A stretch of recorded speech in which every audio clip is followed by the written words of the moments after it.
Good evening, dear FOGSIan. It is a privilege to welcome you all to Gyan Pravah, Flow of Knowledge, a podcast envisioned under the dynamic leadership of Dr. Sunita Tandulwadkar. I am Dr. Sejal Naik, Chairperson of FOGSI Endoscopy Committee, and I am honored to host this enlightening platform every month, bringing you wisdom from the legend of our field. Today, we delve into the topic close to my heart, teaching excellence. How great teachers create better students. We have an immense honor to welcoming two remarkable educators and mentors who have shaped countless careers, Dr. Sunita Tandulwadkar and Dr. Paul PG, sir. I have been incredibly fortunate to be trained under both of them. Their combined wisdom, surgical expertise, and unwavering guidance have been cornerstone of my growth, not just as a professional, but also as a person. Dr. Sunita Tandulwadkar, a president FOGSI, is guiding 46,000 gynecologists and has revolutionized gynecological endoscopy, high-risk obstetric, IVF, oncology, robotics, ovarian rejuvenation, and stem cell therapy. From being past president IAGE, president-elect ISAR, and founder-president of Ovarian Rejuvenation, to leading Solo Clinic, IVF, Ruby Hall Clinic, Alive, her contribution... Today is your day with Dr. Paul. Sure. Yes, madam, but beyond all your achievements, she is a mentor, teacher, and a guide. A firm believer that leaders do not just lead, they create more leaders. Her unwavering dedication to teaching has inspired generations, including myself, madam. Along with Dr. Paul PG sir and you have played a pivotal role in shaping my professional and academic journey, and that is what I cherish every day. So with immense respect, and now invite you to give your welcome address, madam. First of all, thank you, Sejal. I don't think whether I need such a high, generous words, but most important thing, you know what, Sejal, you have to understand you are a beautiful soul. I'm sure Dr. Paul will agree to it. It's not only towards me or Dr. Paul, you have shown your respect to every leaders in the field of endoscopy. May it be the presidents or past presidents of IAG, or the endoscopy great surgeons like Dr. Sanjay Patel and Hafiz and everyone who may not be in the organization. And that's why everyone love you, Sejal, and keep your this nature for a long. As far as FOGSI is concerned, you are, FOGSI also need the chairperson like you who will work very hard than just occupying the chair. You are working for an eagle. Why I took an eagle for a temporary, at least for 1 year in FOGSI, to give the strength to the wings of an eagle. All the past presidents of IAG are working very hard on it. But FOGSI, being 46,000 gynecologists, can reach out to many more colleges. And we can make it. And I think by now you finished around 50 eagle, which we used to do in entire year. You did it in 2 months. It's well speaks the volume about your work. I'm so glad that you listened to us and you entered in IAG and FOGSI. I think me and Dr. Paul are waiting for 2029, where Sejal will be taken as a president of the organization. And I'm sure, dear, you are a visionary, you are very humble. And mainly, the leader is the one who take the people around them. And around 300 endoscopic surgeons, you have combined, you are motivating them, you are pushing them to beyond the boundaries and making those eagle projects. People like Dr. Rajesh Modi, who is so busy, he says, I don't care whether anyone is sponsoring my travel. I'm ready to travel and teach to the medical colleges. That is the interest you created in among these all our endoscopic surgeons. And today I take an opportunity to thank each and every one of you. Having Dr. Paul and the subject of teacher, I think you have chosen the best person and the best topic. That's your intelligence. No one knows you are a gold medalist from your entire career. That shows your excellence in the subject. For me and Dr. Paul, I think it was very easy. It was a moldable, complete the mold, and we have to do nothing. It automatically took the shape. We just take the credit for no reason, I sometimes feel. But thank you so much. And I'll be enjoying this podcast where you will have a dialogue, a student turned leader with another leader in our fraternity. Dr. Paul, you are so highly respected. I know you don't like elections. Whenever we talk about even our votes, you are just laughing, smiling. But I think we are able to pull your son into the stream of our organization, because organization needs strong leaders like you. So you have created the son who will be leading it with us. And whether you are in the organization on chair or not on chair, you have always helped the organization by your teaching and given your valuable time again and again to it. Thank you, Paul. Thank you today to be on a FOGSI platform. Thank you, Sunita.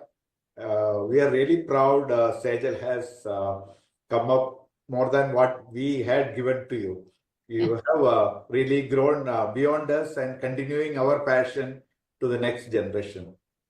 Thank you, Sejal, and all the best for you. Thank you. Thank you, dear. And stay blessed, and we'll enjoy. And I don't know why you both have done the color matching also. That's how we are connected, the teacher and a student. Thank you.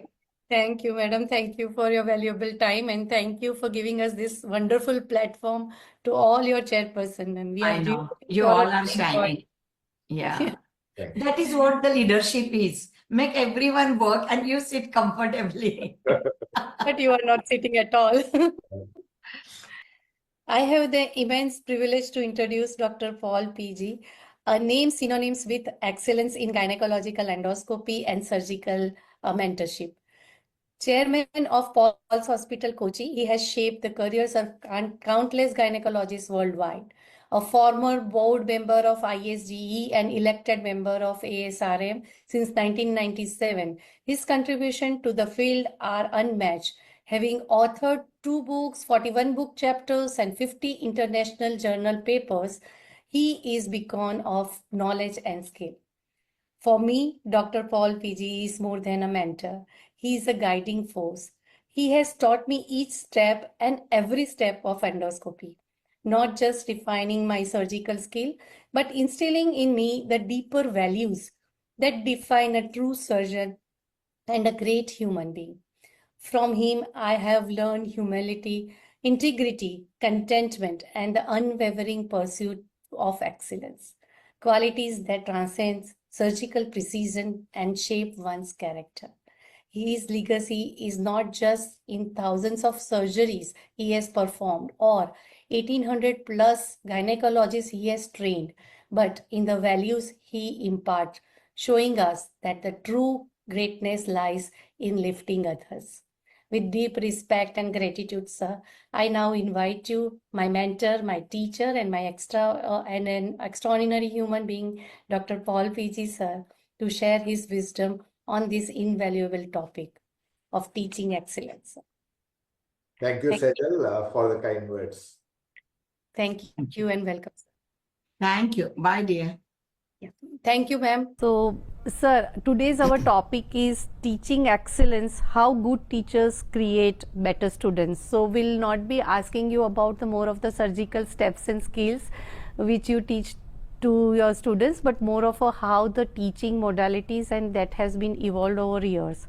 So, I would like to first ask you, from where and how have you learned you develop your skills and how you learn your endoscopy, because at that point of time there were nothing to there were no social media, no YouTube videos. So how did you learn your skill?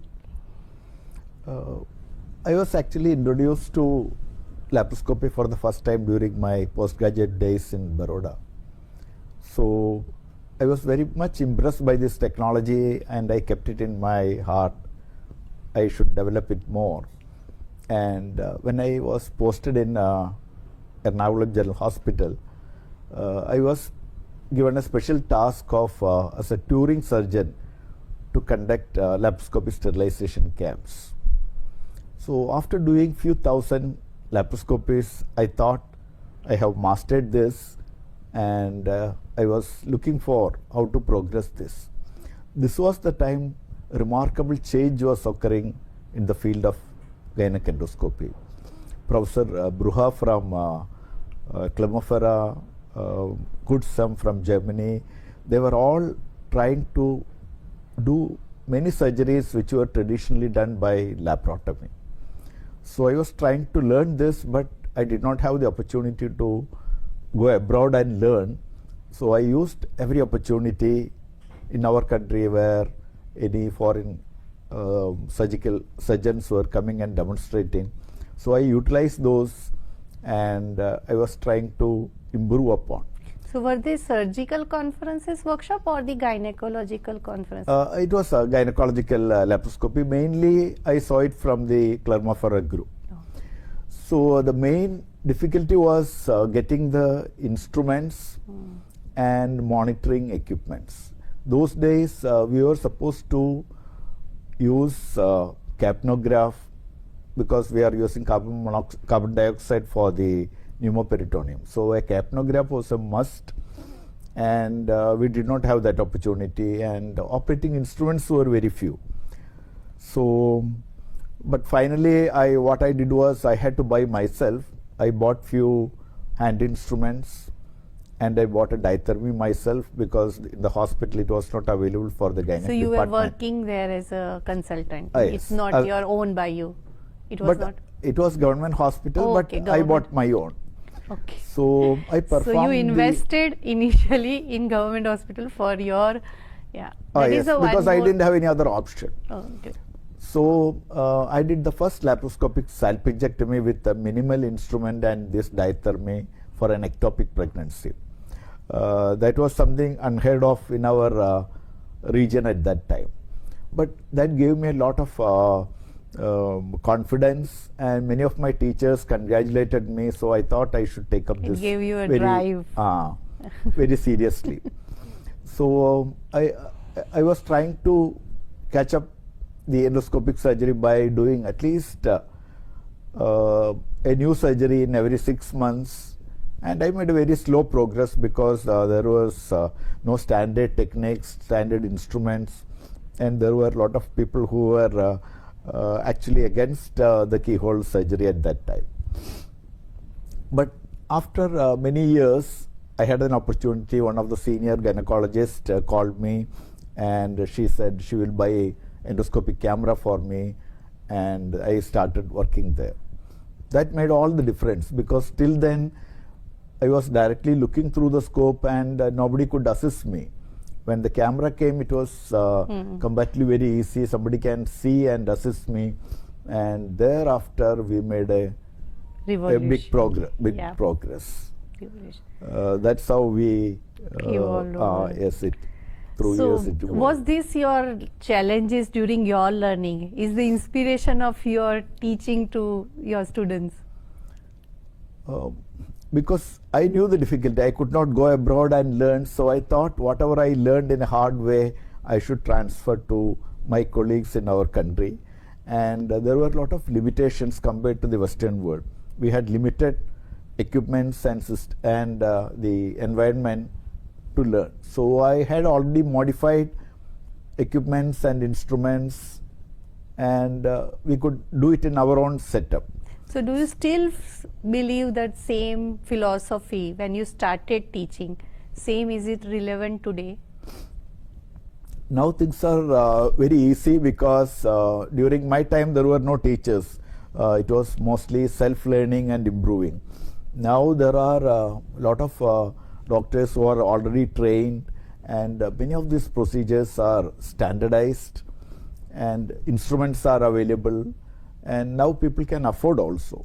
The concept of using costly instrument has now changed. Now people buy more costlier equipment rather than trying to reduce the cost. Sir, my another question would be, what key qualities or the skills do you believe a distinguished good teacher from a great teacher? Like, what would be the difference? Like, as you said, there are many teachers, like many mentors and many fellowship programs going on.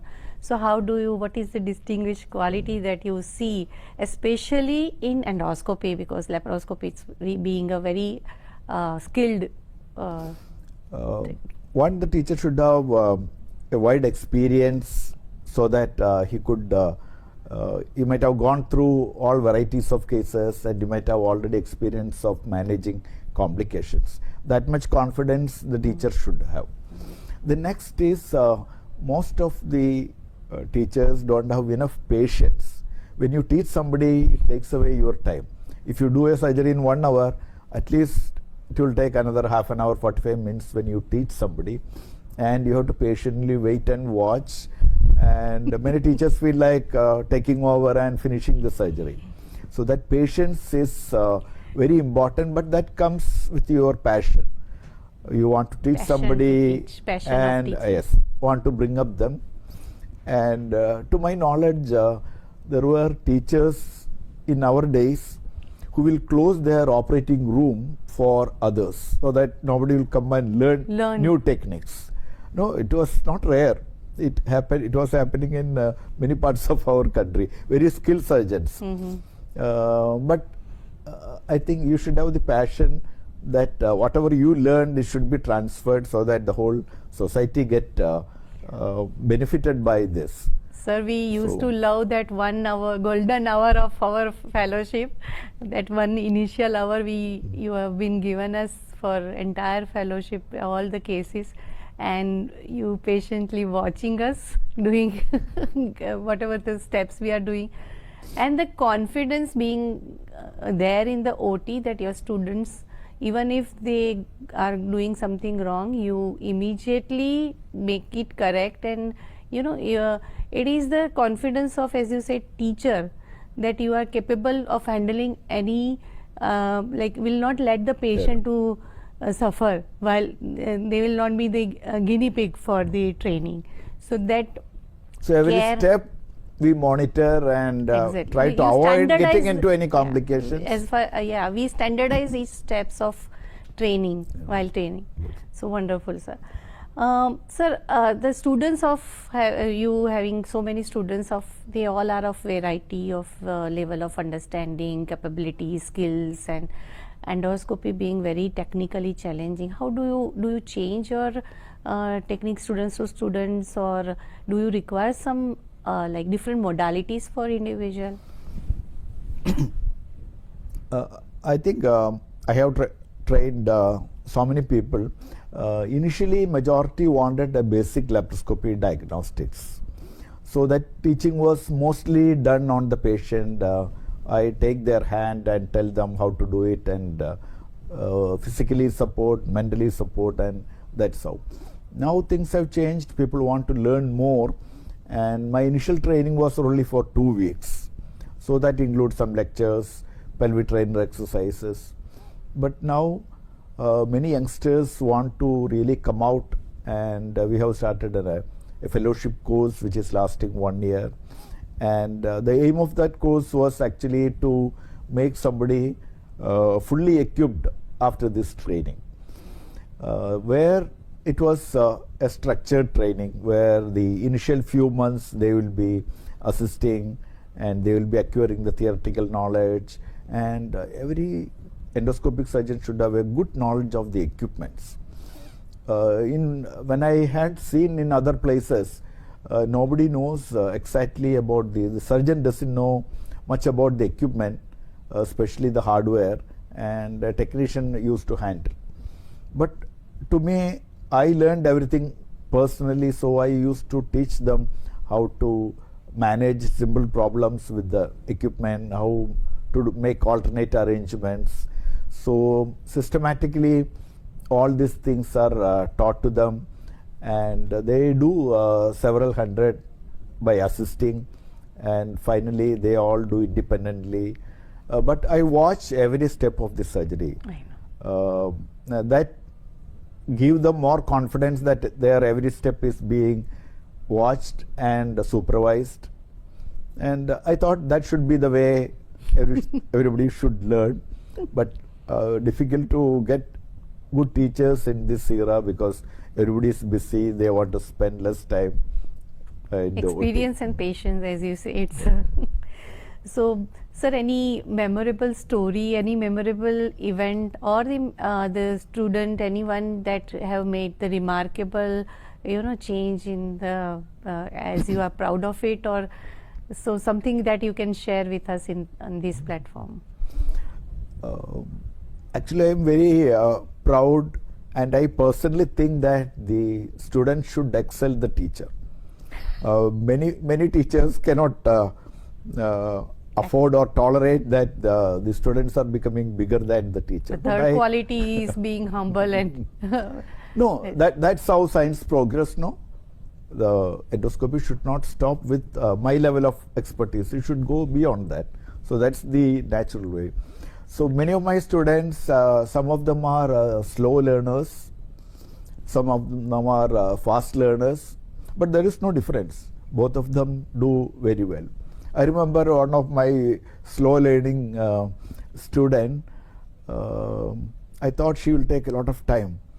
And after 6 months, once I visited her hospital, the head nurse was telling, sir, your student has done hysterectomy for me. So the way she progressed and took confidence of their own head nurse to undergo surgery was something great. Another group of especially Sejal, no, you had done a wonderful job, and your teaching level is slightly different. You have taken it in a grand scale, and under the leadership of FOGSI, you are taking over and teaching in all over India by entrusting skilled endoscopic surgeons to teach in their local area. I think that's a good move, and you should continue this. I'm really proud of it. Thank you, sir. So that may be through association we can reach to the many people because it's a same thinking, same mind people's association, as you said, and one-to-one with the individual mentorship you can have the impact on an individual's life. Sir, in your opinion, how can the field of laparoscopy education be further innovated to create even better future, better surgeon, better teachers?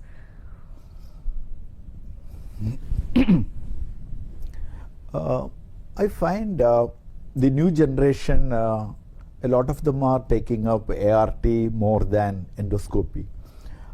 Any surgical specialty takes a lot of time to learn and perfect your technique. So unless you are impressed during your postgraduate days, later on they have less chance to pick up something new or get inspired by a specialty. So all medical colleges should have more stress on endoscopic surgery. I think at the present it is comparatively less. So the problem mostly I heard was most of the head of the department, they are so busy with so many other activities of the teaching. A good youngster should be interested on endoscopy teaching alone.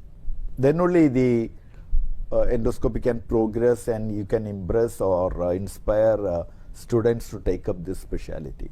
And definitely surgical branch, gynecology is a surgical branch, and most of the surgeries should be done by endoscopy, and this should start in the medical college itself.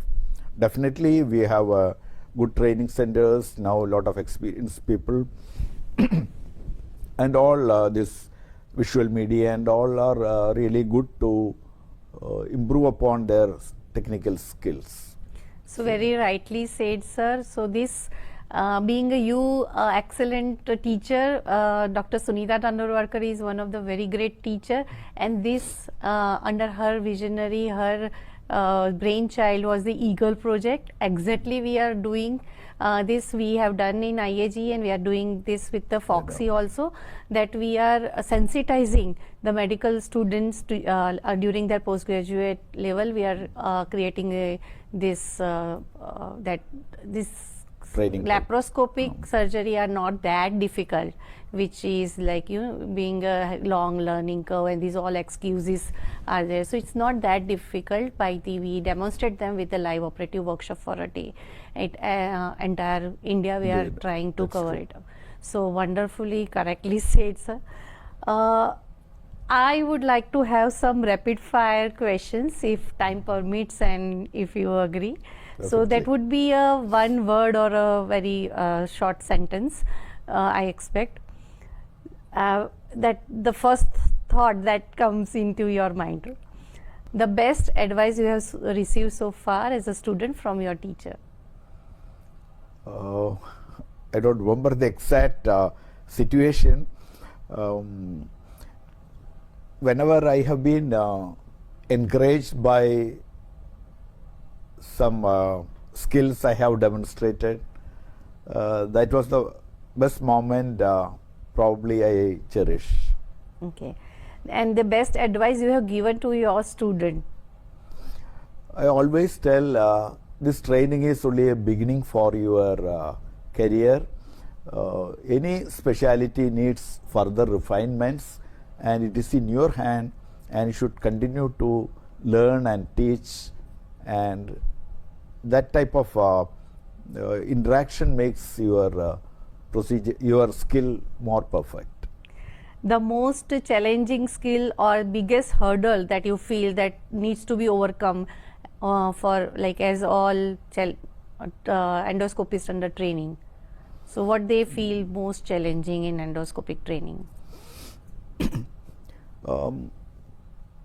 One is some of them are have a very rigid ideas. You should be very flexible if you want to improve upon. And many gynecologists or our young students try to use ergonomically. They don't have the, for example, they may not use the left hand, they may not use the foot switch. So this hand-eye coordination is the one which you have to develop during the, if you want to excel in endoscopic surgery. So that would be the most challenging. Once the hand, eye, legs, brain, everything is coordinated. Together, that's true. Yeah. One thing that each skilled endoscopist should have built in them to be a good endoscopic. That you cannot teach. That should be.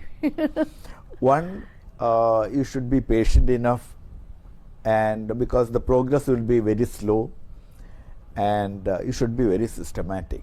You cannot do a surgery haphazardly if you do like in open surgery, because if you make a big bleeding, suddenly you can't do anything further.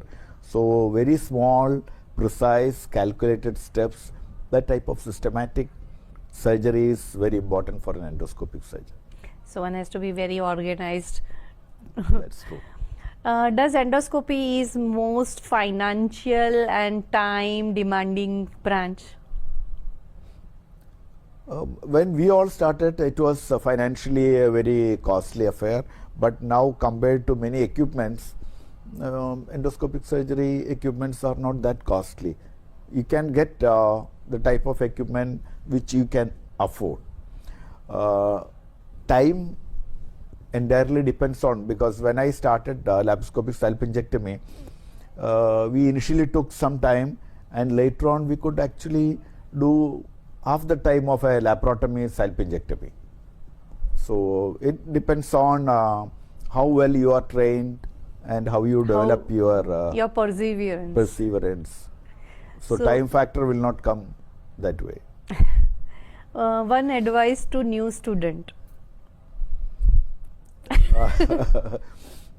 One, you should have the passion to learn this technique, and you should be patient enough to make slow, continuous progress. Many people don't expect the miracle in a very first day. That's true. And should be a continuous process. You go on improving every time. You should have that interest and passion then only you can progress fast. Similarly, one advice to new teacher. New teacher should not look at the watch when you teach. It's the perfection, and safe surgery is the most important thing. So if you have that in mind, then that should be the first priority for a teacher. Sir, have you ever feel setback as a teacher, or have you ever felt I shouldn't have been a teacher, even not for an entire life, for a momentary phase? Like every married couple say we should never have married each other. So anything? No, when I started teaching, because once I learned laparoscopy, the next assignment for me in government setup was as a teacher to teach laparoscopy. So a lot of my colleagues asked, if you teach all these people, you will go out of job. I never felt that, because I was confident enough. I will also be making progress with the students so that I can still keep up. And at some stage, once they all reach my stage, they should further progress. So I take it as a privilege, or I like to see my students coming up and even excel the teacher. That's a pleasant moment for me. So what is more satisfying for you? You operating a very challenging case and patient going home well, or your student doing independent simple cases? What gives you the immense level of satisfaction to you? No, curing a patient gives you, all of us as a gynecologist, as a doctor, we all feel that is why we are very happy. And once your student learns and do a perfect surgery, that's quite satisfying, because this is the way the world goes. The next generation should take over. So one of my students finishes the surgery without a complication, doing the way it should be, then that's also equally satisfying. Where do you see future of endoscopy training is concerned after 50 years of now? I'm not sure the endoscopic surgery will be more of robotic in those days, because we are all using robotic skills for our day-to-day life. Now even school children use AI for their writing their school brain at rest. So that will be the way it should be, and it will be more easier in the future, because a lot of things can be, for example, when we do a surgery, the AI tell you this is how a perfect surgeon or expert will be doing. They will get that type of information during the surgery itself. I think this is teaching will be a different level. This is you don't go near. This is you trying. Or your teacher was doing like this. That type of feedback, not physical feedback I'm talking. Yeah, you get some voice. type of feedback. Yes, you get, or even the robot can itself move and do the surgery the way you want. No, that's what many of the AI work is being done. So teaching will be there, but at a different level. The perspective will change. But still the role of a mentor will be there, and the type of mentorship will be different in those days.